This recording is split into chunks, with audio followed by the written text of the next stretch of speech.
We've got a wide-ranging panel from across the world of Russia, Portugal, the US and the UK, all covered in the next 20-25 minutes or so.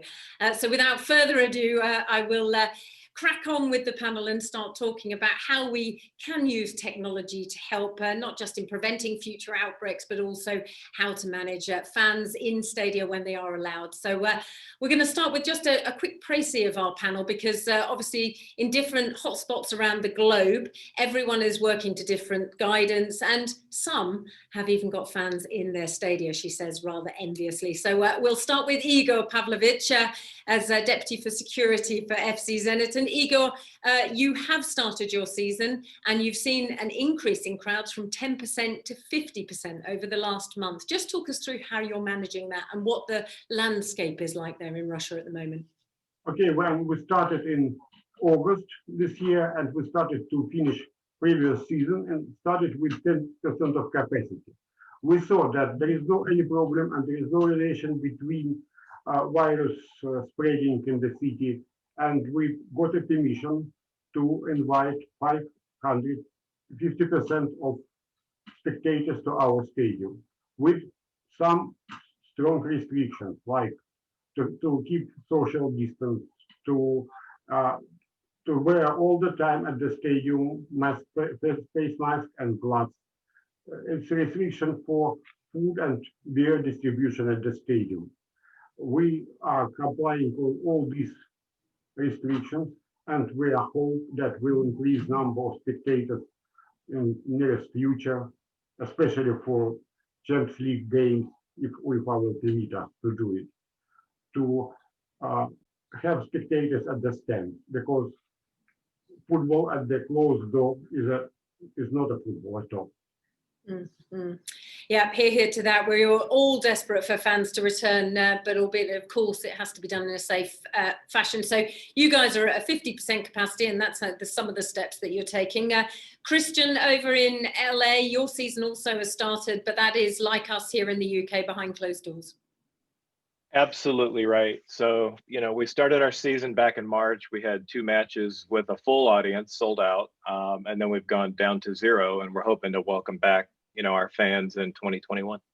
Yeah, and then over to Portugal and Carlos, similar to us, I guess, here in the UK.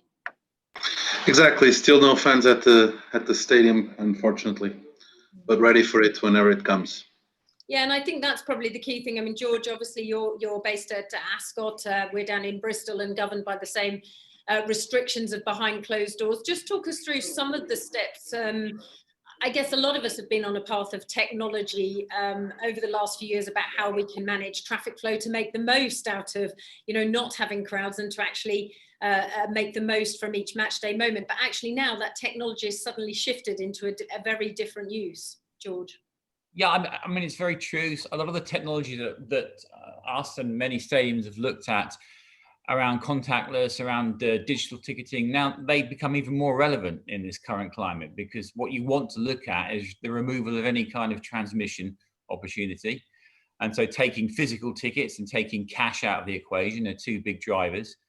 But people flow is another one. I mean, a stadium and a racecourse are very different, because obviously you have a bowl most of the time when it comes to a stadium, whereas a racecourse is just one flat line.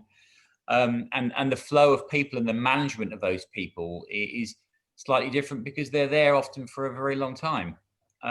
So you're not just focusing on them for the core moment of sport. You're focusing on them often for up to 8 hours. And if you take our sport as being 24 minutes out of that 8-hour day, there's a lot more that they will want to do, but it does also mean that they're going to want to move considerably more. But at the moment, without customers, our only challenge is actually just zoning the venue so that we can have owners and trainers there whilst we are racing behind closed doors. And that in itself does require the implementation of certain technology initiatives anyway. Yeah, for sure.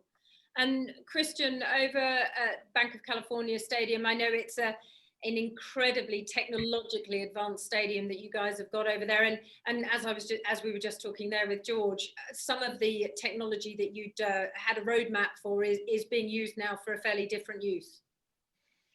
Yeah, that's correct. So a lot of the technology that we have at Bank of California Stadium was already either in place or we were planning to put it in for 2021 in our regular season. And it just so happens that a lot of that aligns with our whole post-pandemic guest experience plans. And so things from facial recognition ticketing, a real focus on mobile ordering for concessions as well as merchandise also come into effect, as well as crowd intelligence, which now allow us, once we do have our audience back, to focus heavily on, making sure we have physical distancing and those types of things. But ultimately, we brought that type of system in because we want to gain efficiencies as much as we can with our crowds and eliminate friction everywhere that we can, either at concessions, at restrooms, concourse, and club spaces. Well, let's talk about the fan movement. I guess a hot topic, well, for the last 18 months or so has been about facial recognition cameras, and it always throws up so many talking points, not least about personal governance, if you like, in GDPR here in the UK. Igor, over at FC Zenit, I know facial recognition cameras is something that you're using not for the wider fans, but actually to help, basically help the staff. Yes, you are correct. We have normally about 2,000 persons as a staff coming for an event. We should be absolutely clear and understand that they are not ill. And having such a flow, we installed facial recognition cameras with body temperature check. Every passage is recorded, and every image is stored in the system with name of the person, and temperature was fixed at that moment. So it works. Yeah. I mean, Carlos, in terms of in Portugal and throughout the country, I know you've been having a similar experience to us with various cities being locked down and not being able to have fans in. What is the movement there in terms of technology and facial recognition? Is that something that's being implemented? For the moment, there's been studies here in Portugal to do it, but being part of the EU, the data protection laws is a bit more strict, so there's doubts about this. Now, can we implement it in our major venues? The technology that will help to the fans and to convince all the sanitary authorities to come in will be more regarding social distancing and so on. Facial recognition, I think we have some work to do, especially regarding data protection.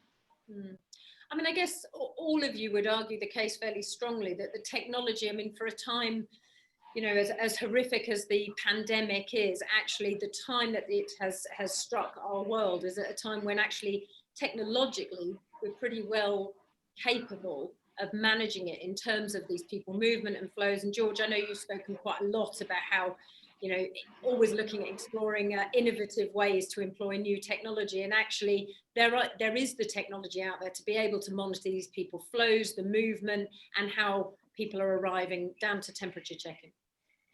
Yeah, I mean, we ran, similar to Christian's point earlier, we ran a lot of programs last year and the year before, which just so happened to feed into providing solutions in this current pandemic crisis. And you're right. I mean, if we had looked at this happening, say, 10 years ago, I don't think us as a society, and certainly as an industry, would have been that prepared or that able to manage it. Away from things like facial recognition, obviously, crowd management is going to be a big focal point. I think the other challenge for me, though, is also knowing it's so fluid at the moment. One of the problems of this debate is that we can talk about something today, and the new legislation or new ruling comes in tomorrow. There are many venue owners that have invested time and money in pilots that have never gone ahead because the boundaries keep changing, and so there is this area of unknown, and technology can only facilitate so much of it, which in its own way does prove quite challenging, because just when you feel you're at a right place, then something else comes on the horizon which you have to deal with. But I think looking at it in a positive fashion, yeah, we broadly speaking are in a good place, because we do have a lot of the mechanisms, not just Ascot, I'm just saying generally, we have all the mechanisms in place to be able to manage people flow when they are back on our courses. I'm quite conscious that all of us are dealing with our local, and I use that in terms of countrywide safety advisory groups and government groups that are advising us on each country's strategy. But it does strike me, talking to this global panel, that we all face the same problem. And actually, it seems that most of us are arguing that there is technology there sufficient to be able to manage a return of crowds safely. Do you think that there should be more being done on a global level to come up with a global solution to how we can manage fans coming back in Stadia? Because at the end of the day, all of us depend on fans being able to come back to our stadium. I don't know who'd like to pick that one up. Well, I think it's a bit challenging actually, Lisa, because environments are different. Movements are different depending on which part of the world you're in. And if you believe some of the science, then the colder months lend themselves to being of benefit to the pandemic spreading again. So it really does depend on where you are in the world and at what time you're looking to address these challenges. But I think, yes, a global solution would be wonderful. And I guess the ultimate global solution is going to be a vaccine. But whenever that happens, or until that happens, we've all got to, as individual venues, just try and find solutions that will best fit our model. Because my model, for instance, at a racecourse, won't be logistically exactly the same fit for, say, Christian at a stadium. So I guess I think also, sorry, Lisa, that there should be there is already some confederations, AFC and UEFA, which has posted the return to play protocol. Let's using UEFA's model to give a little bit of a guideline on what the measures of must be done in some of the venues and some of the stadiums around Europe, which has been a little bit of a model. There are different stadiums, even in professional football. Sometimes the stadiums are some different levels. Here in the Portuguese Federation, we also deal with amateur sport, which is quite challenging. We can see that we can adapt the same principles to get people into the stadium, but the main point is that everybody has a mobile phone, and that can help a lot on getting the younger generation with an app into the stadium. And this is something that, for sure, I think football as a whole need to publicize more, that it is quite easy for us to have the technology to at least have social distancing, masks, and so on, what we are asked to do on our everyday life outside of the football stadium. Anyone else want to come in on that point? No? Okay, let's take a look at, rather than looking at how the technology for when we can have fans returning can help monitor and keep people safe. Let's have a look at some of the technology that all of us have had to employ over the last few months to try and bring fans into a stadium when they're not allowed to be in here. And I know that everyone has different ideas on how that can be. And one of them has been these LED walls that we've seen of fans cheering on their respective clubs. And Carlos, as you just spoke, it's something that you guys have done in Portugal. Correct. We've here at the Portuguese Football Federation headquarters, we've hosted some matches from the league, from two clubs that were to play here because of the specific situation, and we've done a 100 meters wall where we divided the wall into one fan group and another fan group, and it was fantastic for to see all the fans engaged and also to see the players react to the fans being present. It was a way that we offered the clubs to engage to their fans and the fans to be present here. And then we see that also Man City did it, and other football stadiums, the NBA is doing it as well. And it's a quite a fun way, a simple way, let's say, to keep fans engaged, and also for the players to feel that the fans still supporting them. Yeah. I mean, I'm sure, you know, as a football and rugby stadium, it seems very bizarre every time we kick off and there's this silence, even though, you know, many of us are using the fan noise to pipe through the stadium PA. It is not the same. Christian, what's been your experience there, and what are some of the things you're doing over in LA to try and generate the fan experience?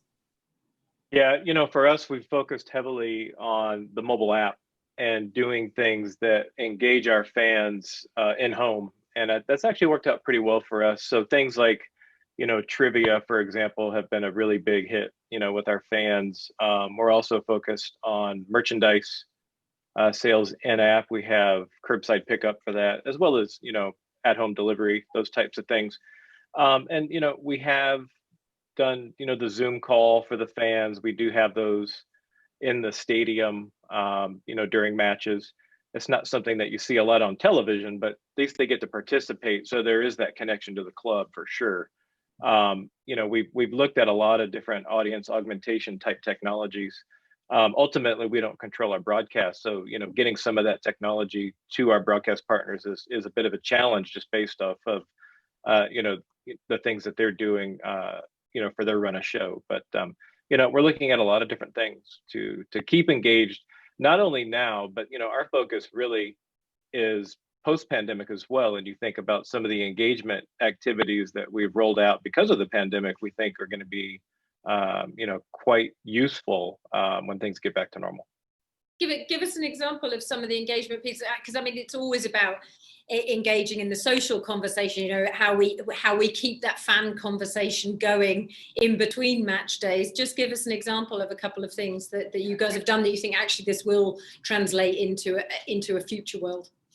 Yeah, so for us, we've got the low-hanging fruit type things like, player interviews in-app, for example, maybe, an Instagram takeover of a DJ that's an LAFC fan, those types of things. We do have a celebrity component. Being in Los Angeles, we have a lot of fans that are celebrities. And so bringing those folks in to have conversations, either in small groups or one-on-one with our super fans, is something that we've tried. We think it works. And then really just, creating content around our brand and other brands. And there's some other things that we're working on now that I can't get into, but we're really hopeful that they become groundbreaking for professional sports, not just football. It is interesting, and it has struck me over the last 6 months here in the UK, the accessibility that we suddenly have.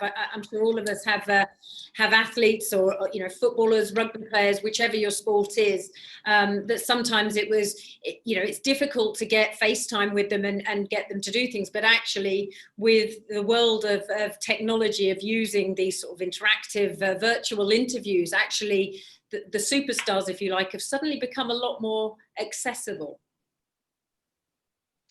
Yeah, that's a true statement. For LAFC matches, which all of you are welcome to come to Los Angeles when we can actually have, people in the stadium again. We've never had a shortage of celebrity participants. We have a lot of folks that show up, sometimes invited by the club, but people just want to check it out. We're told that LAFC in Los Angeles is really similar to the Lakers of the 80s. And Showtime. So you just have people that want to show up. You've got actors and musicians and artists and other folks that just want to come check it out because they've heard all about LAFC and what we have going on, at Bank of California Stadium. And so it's just it's turned into a scene. We have a phenomenal club space we call the Sunset Deck, where we throw all of our after parties, win, lose, or draw. And that's actually become a destination in itself. So we're real excited to get back to it. Yeah. But all of these are destination spots that live and survive and thrive with actually physical people in the stadia. Igor, you've got people in your stadia on a match day, but only to 50%. How are you catering for that 50% to generate that match day atmosphere, not just for them, but for the 50% of fans that are left behind at home? Okay, first of all, is the season tickets holders. We make them a discount and we invite them to see all the games of the season. When we distribute the other tickets, we do it via special system, and it's not allowed to have two seats together. So we're selling only tickets according to our seating plan, allocation plan. Yeah. That's the reason. So it's your season ticket holders that benefit first. And in terms of offering the ones that are at home, what is the interaction that you're having with your fans that are engaging virtually? No, they need to pay for sport television and to enjoy the football. It's just watching through the traditional method of broadcasting.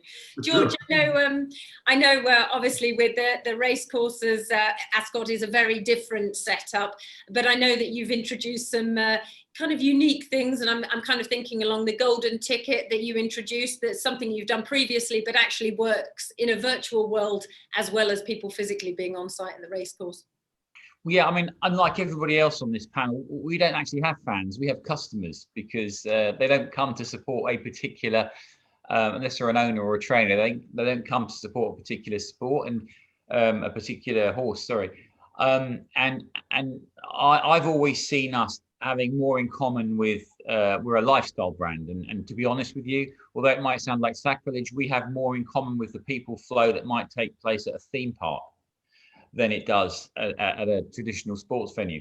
But having said that, when we launched NFC ticketing, so through Apple Wallet and Google Wallet and whatever else, we had an opportunity to really distribute that to all of our customers at home and get them, make it an engagement point, whereby at a particular time, in conjunction with our sponsor, we turned a number of tickets golden. And if you were one of those lucky people at home at that particular time, then you got a prize.